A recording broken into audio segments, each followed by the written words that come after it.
Esther y a pensé 1 million de fois. Coincée dans un emploi de bureau sans issue depuis 6 ans, elle a fantasmé de ne plus avoir à faire face à la monotonie des tâches administratives, de ne plus avoir à rendre des comptes à un patron exigeant et de ne plus avoir à laisser son fils de 2 ans à la crèche tous les jours.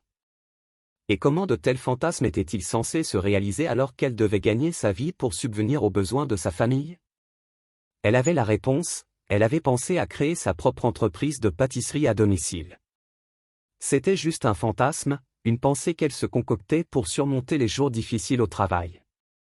Mais un jour, quelque chose était différent. Pour une raison quelconque, elle a finalement décidé de se lancer. Après tout, la pâtisserie était sa véritable passion. Pendant des années, elle avait préparé des gâteaux et des cookies pour ses amis, qui lui disaient tous qu'elle devrait envisager d'en faire une activité commerciale, alors ce n'était peut-être pas une si mauvaise idée, non? Ainsi a commencé la quête d'Esther pour ouvrir son entreprise de pâtisserie. Elle n'a pas encore démissionné de son emploi, mais a demandé un congé de 2 semaines pour commencer à tester les eaux. Tout d'abord, elle a pensé à la recherche.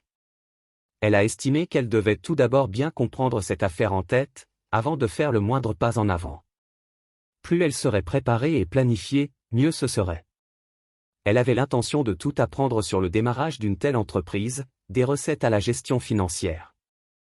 Elle prévoyait également d'interroger ses amis et tout le quartier pour avoir une idée des besoins du marché. Tout commençait à prendre forme dans sa tête. Malheureusement, tout ce qui prenait forme dans l'esprit d'Esther y est resté et n'a jamais trouvé son chemin vers l'extérieur. L'idée d'apprendre tout ce qu'il faut savoir sur le démarrage et la gestion d'une entreprise de pâtisserie à partir de zéro a tellement submergé Esther qu'elle était paralysée et n'a pris aucune mesure dans cette direction. Les impôts, les formalités administratives, les baux. Tout ce qu'elle voulait faire, c'était de la pâtisserie. Quand ses jours de congé ont commencé, elle trouvait toujours autre chose à faire que ce qu'elle avait initialement prévu. Elle passait ses journées à faire la grasse matinée, à choyer son fils, à s'occuper de projets domestiques et à rattraper son retard avec ses amis et ses voisins, sans même leur demander de conseils en matière de marketing. Elle craignait trop que si elle commençait à parler de son envie de créer une entreprise, les gens penseraient qu'elle avait des ambitions démesurées par rapport à son niveau de talent, s'attendraient à ce qu'elle échoue, ou pire, s'attendraient à ce qu'elle réussisse. Elle ne pouvait pas supporter l'idée d'avoir des attentes qui pèseraient sur sa tête. 2 semaines sont donc passées, et tout ce qu'Esther a réussi à faire, c'était de mettre les vacances dans son congé.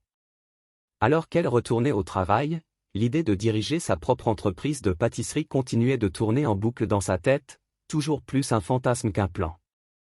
Elle avait le sentiment qu'elle continuerait à y penser, plusieurs millions de fois de plus.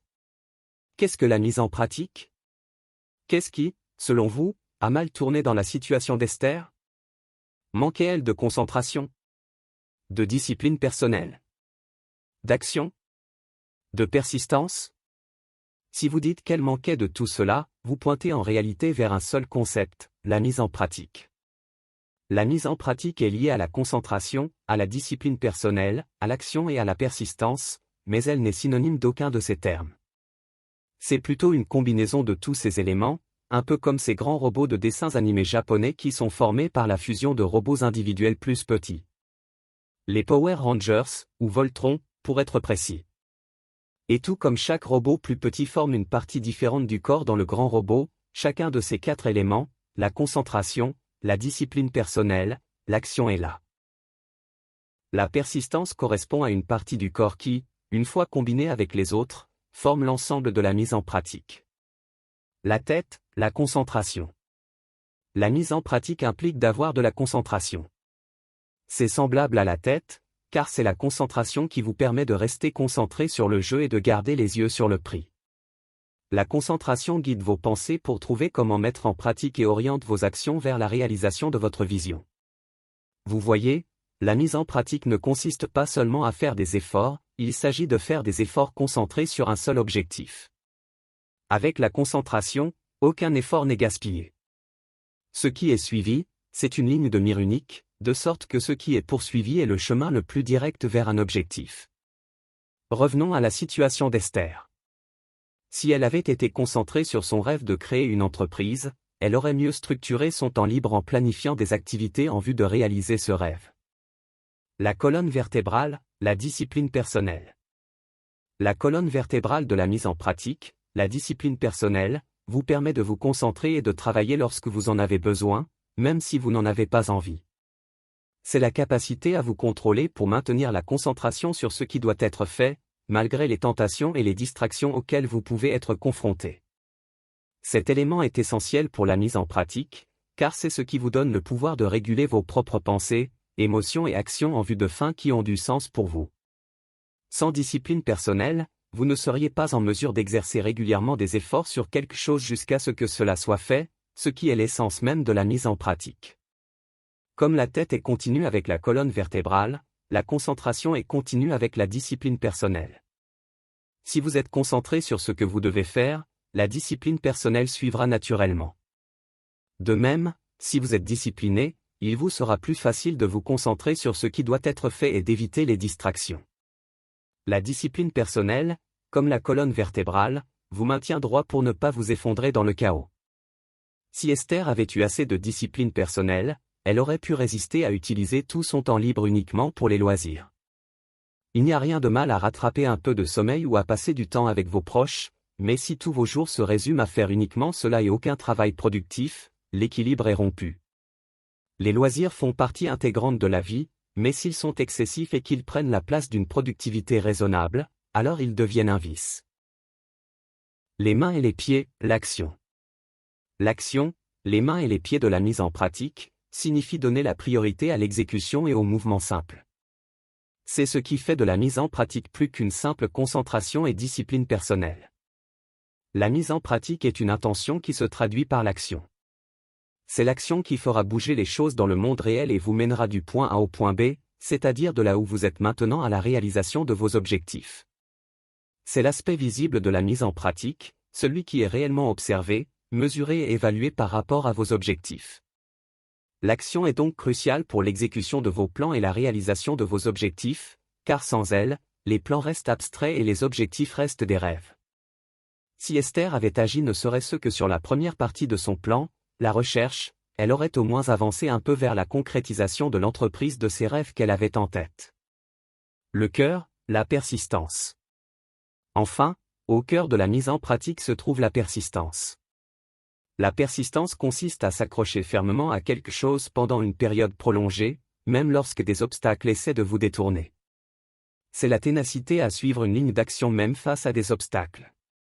Il ne suffit pas de simplement commencer, vous devez vous y tenir jusqu'à ce que ce soit fait. La mise en pratique consiste à avoir suffisamment de cœur pour continuer à avancer même face à des obstacles, des distractions et des revers. Beaucoup des objectifs qui valent la peine d'être visés dans la vie demandent non pas un sprint mais un marathon. Si votre cœur n'est pas assez fort pour aller jusqu'au bout, vous vous retrouverez à vous arrêter à mi-chemin et à abandonner avant d'atteindre la ligne d'arrivée. Est-ce que Esther avait la persistance nécessaire pour mener son rêve à bien ? Il semble que cette question ne soit même pas posée dans le cas d'Esther, car la question de la persistance ne peut se poser que si l'on a effectivement pris suffisamment d'action pour rencontrer plusieurs obstacles sur une période prolongée. Étant donné qu'Esther s'est arrêtée avant même de commencer, la question de la persistance n'était même pas présente dans l'équation pour elle. Voilà donc les différentes parties, la concentration, la discipline personnelle, l'action et la persistance se combinent pour former le super robot appelé mise en pratique et réalisation de ce que vous avez commencé. C'est gratifiant et épanouissant de pouvoir rassembler la concentration, la discipline personnelle, l'action et la persistance en nous-mêmes et de voir nos rêves se concrétiser grâce à cela. Mais si suivre jusqu'au bout est si génial, pourquoi ne le faisons-nous pas tout le temps ? La réponse courte est que c'est difficile. La réponse longue, qui explique également pourquoi c'est difficile, est détaillée ci-dessous. Pourquoi ne suivons-nous pas jusqu'au bout ?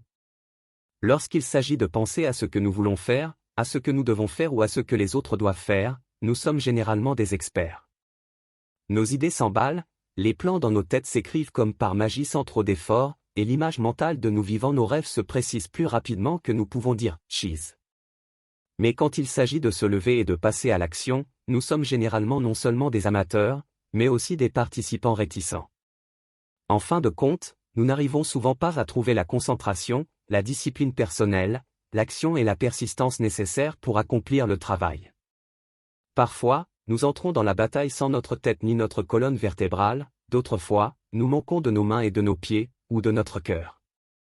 Nous pensons que nous pourrions simplement faire appel à ces parties pour se réunir quand nous en avons besoin, mais nous arrivons sur le champ de bataille pour découvrir que ce n'est jamais aussi facile que nous le pensions.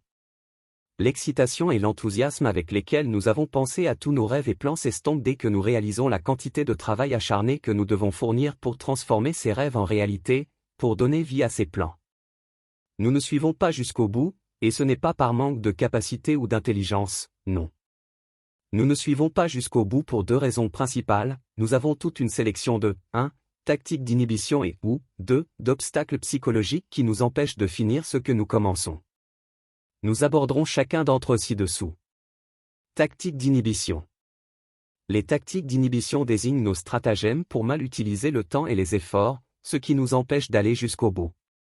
Ce sont des moyens par lesquels nous nous sabordons, parfois consciemment.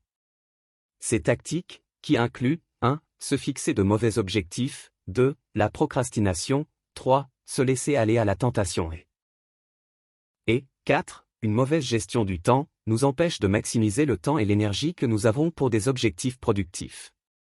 C'est tout. Merci de m'avoir suivi. Passez une excellente journée.